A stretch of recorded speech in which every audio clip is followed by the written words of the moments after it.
morning. So guys, welcome back sa ating vlog. So long time no vlog. So ngayon pupunta tayo kay Mr. Simple Mechanic at magpapa PMS tayo, and also magpapakabit ako ng mga accessories ko para kay Alab. So ngayon, as of today, si Alab ay nasa 100,006,235. Yan. So ngayon nasa Q-Up tayo para pumunta kay Simple Mechanic para mapacheck si Alab. So nga pala guys, share ko lang, si Alab ay 2 years na sa atin. So all goods naman na. Regular check-up lang yun ang pinapagawa ko, and then preventive maintenance lang. So yun nga guys, papunta na ako. So babalikan ko kayo guys once nandun na ako. See you! Ko lang guys kay Simple Mechanic. So yan, masok ako sa garahe. So hanap lang tayo ng parking kung saan ipapark nila.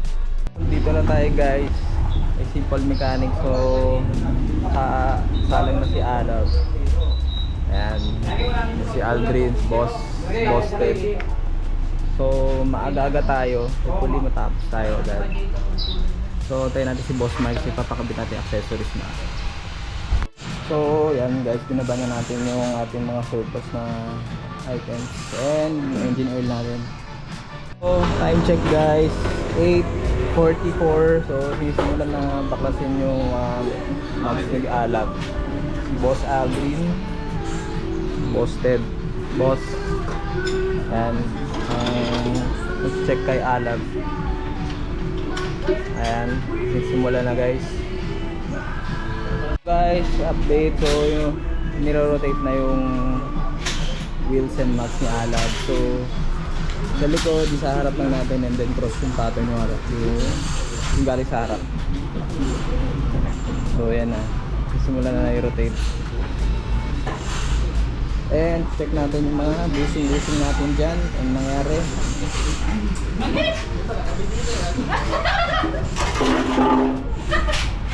So kasama na rin yan, pinalinis ko na rin yung brakes and nalabas, saka ililid na rin. So ito guys, ito lang ako ito. So yan, pwede pa. Yes, yun guys, nakatipid tayo. So yun guys, update, sabi ng posted okay pa yung strat natin. So may nagli-leak siya na konti, pero hindi naman siya ganong kalakas. So minimal pa lang. And sa kabila naman, ayan,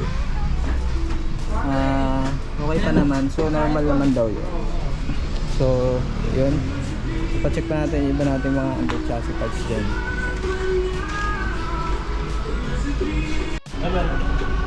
So brake pads natin guys, okay pa naman din. Yung boss sa harap, okay pa? Yun, thank you. Yan, okay pa din. So pag check ko doon sa bushing sa kabila, okay din. Yun, kami si Boss Aldrin. Kahit noon pa man, galing Japan pa daw. So tatlo sila guys na ano kay Alab. So si Boss Mark waiting pa yan sa ating papakabit accessories. So yun guys, papakabit natin yung central lock sa passenger para i-lock si Mrs. Lock. So ito na si Boss Ted sa rear left natin. Check na yung brakes, shocks, linis preno, yung condition side na yan. Yung si Boss dun sa front passenger, nilog na yung ating brake system. So sinisimula na ni Boss Mark yung ating Mrs. passenger lock. So yan, so ang ano namin dyan is tatap lang namin dun sa driver side na lock, since as per recommendation ni Boss Mark is mas less yung magiging problem na sa future imbis na ilagay natin sa MICU. Pero may iba dun sa MICU nilalagay. Pero kasi sunod lang ako sa recommendation ng ating electrician. So done na yung rear left natin tires, and lug na rin yung driver's front, and na-check na rin. Na-check ko na lang din. So yung bushing na last time na kabit ko boss James, so okay pa. And pinapalamig pa yung engine, ilagay yung engine oil. So yan na, binuksan na ni Boss Audrey ng ating fully synthetic na Honda na kulay green. Salamat sa Shopee.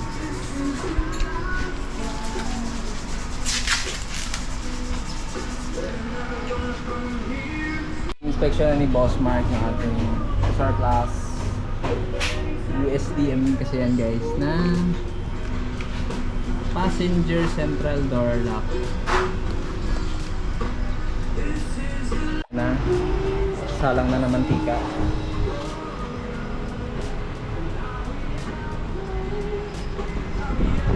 So yan, once change oil guys, hingi ako recommendation sa condition ng ating brake fluid and then power steering fluid, kasi magto 2 years na yan since yung huling napapalitan natin.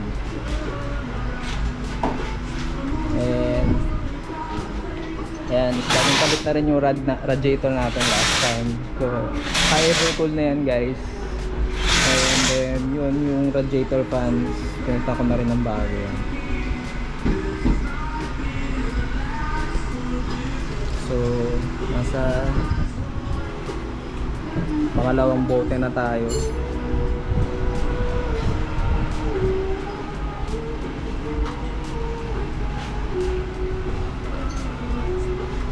Ikatlong bote.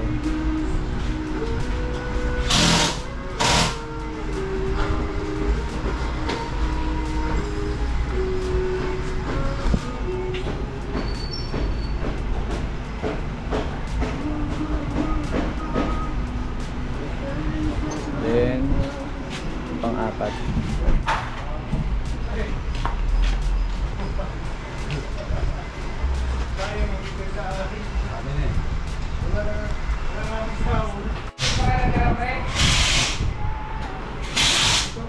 So yan, check na ni Boss Aldrin. Nalagay na namin yung 4 na litro na engine oil. So yan guys, oh. Yung puti ulit. Hindi makita eh. Hindi makita eh. Sobrang linaw. Linaw na ulit guys. Minola na ulit. Hindi natin makita, di ba? Hindi kita sa video. Kahit ako, hindi makita sa personal eh. So okay na guys. Na rin na guys, after napalitan ng fully synthetic na engine oil. So yun.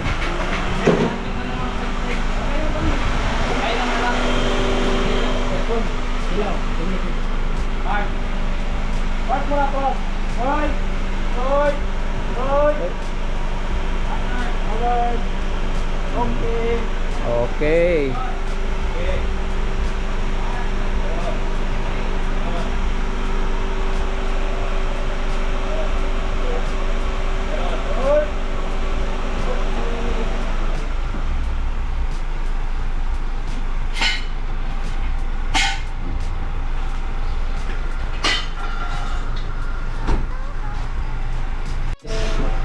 $9.12 na and napalitan na. Na-check naman na yung overall and bababa na si Alat.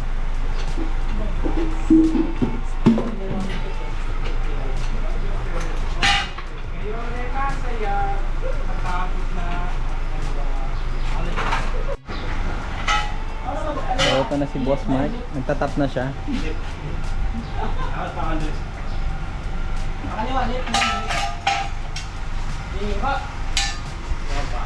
Nagtatap na kami galing sa ano, driver side. Mag-boss mga pancakes. Hello. I-check na namin yung mga fluids. Check na yung fluids. Spill fluids. Marami yun. Kasi may fluids. Kulang. Dito.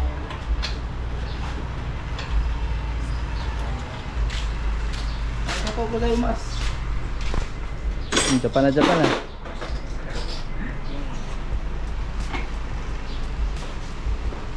May team na, ETF. Di ba siya? Di pa. Di pa. Kaya pa hanggang March. Hindi masyadong gamit ko yan. Hindi eh. Pampanga Manila ang ano niyan eh, ruta. Kaya nga.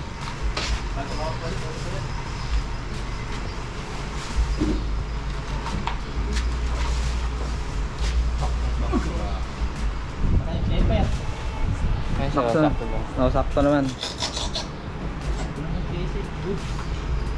Goods daw, goods. Tubig. Hindi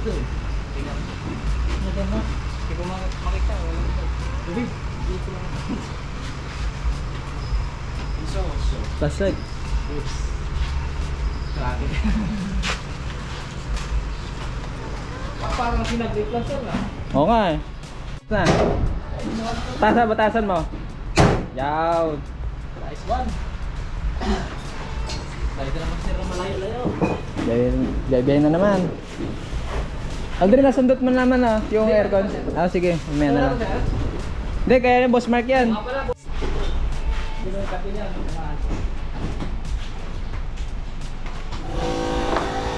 So, yun guys, tapos na yung natin yung magsialat.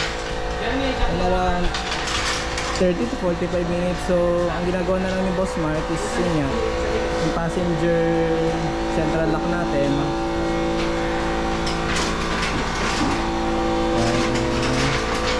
Balikan namin kayo guys, matatest na natin. So, yung compressor na para bubugahan ko kasi guys yung drain hole ng aircon natin para siyempre tinignan naman din yung ilalim.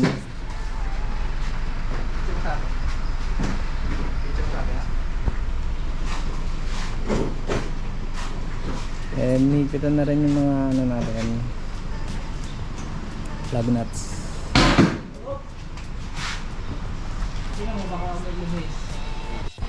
So nasaan na tayo guys, splicing stage.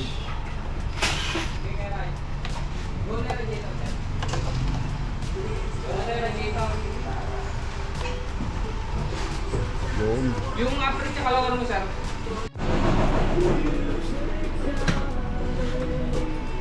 So magawa na si Boss Mark ng pantawid na kable. So ang gagawin na lang, tatawid yung kable papunta dito, dahil papunta dun sa passenger lock para matap yung wire, para magkaroon siya ng central lock sa wifi.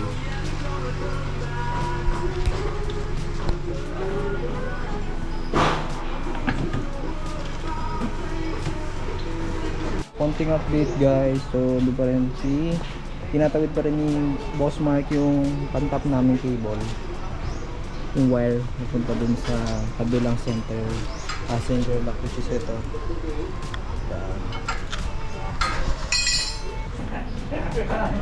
So naitawid na ni Boss Mark yung kable, so naitago na, so sa ata na yan. So inaayos na lang ni Boss Mark sa kabila. So malalaman natin kung magagana ba yan.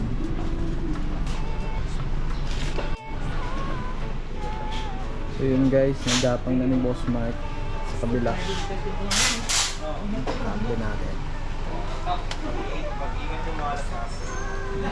So naitago na rin ni Boss Mark dun sa ating driver side yung kable na yun. So nandaan ko na itsura ng kable na yun para kapag pagpapalisan ng aircon, so alam natin yung hindi madamage yung cable na yun.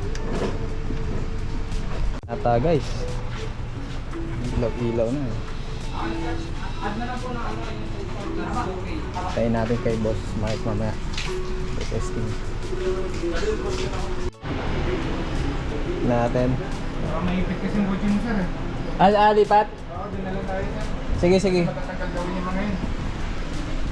Oh guys, papalit na rin tayo ng glass type. Glass type na rin sa wakas. So, glass type guys na fog lamps na orig na Honda.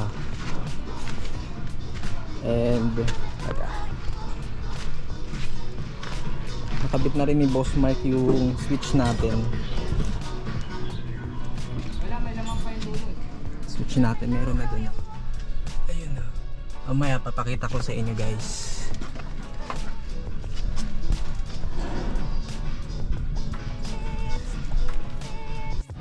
So yan, bye-bye na sa plastic. Yung plastic natin na fog lamp.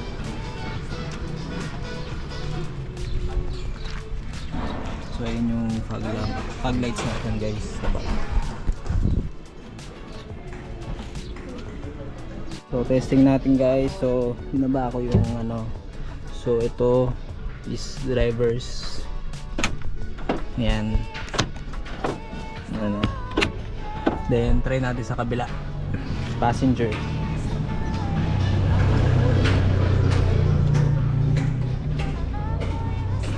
So ito is passenger. Nakatap lang to guys dun sa central lock ko. So to unlock ito. So unlock na rin guys yun doon sa kabila. Yan o. Diba? So ayun yung luma guys. Sinuli na ni Boss Mark. Ayan. So good.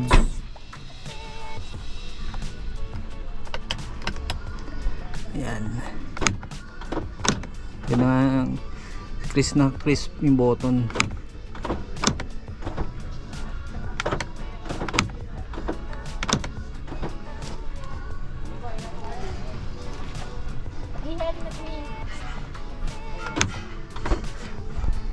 So guys, i-reset ko na tong ano natin.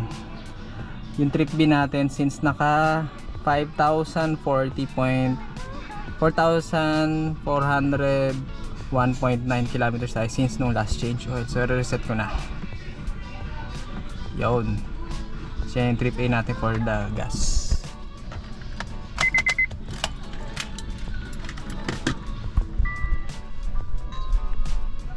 Guys, kompleto na namin ni Boss Mike na parehas na na-clear.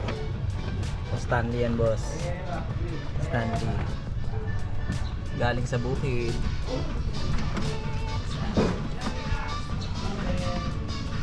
So ginamit lang namin ni Boss Mike. Ito, syempre ito mismo yung nilipat. Ito yung luma ko pa rin. Hindi naman ko concern kung urigban yan o hindi, basta yan, tatakpan yan. So, check ko lang yung ating fog lamps. So, yan. Clear na siya, guys. Ayan. So, working na. Mga fog lights natin. Tsaka hazard. Working na. And it's 10:36, guys. Natagalan lang tayo talaga dito sa accessories natin kay Alan. LED lights. All goods. So papaalam na ako sa kanila guys at may mga errands pa tayo. Tapos na ako sa pag-PMS and papakabit ng accessories ni Alab. So yun guys, okay na. So meron ng lock yung boat and okay na.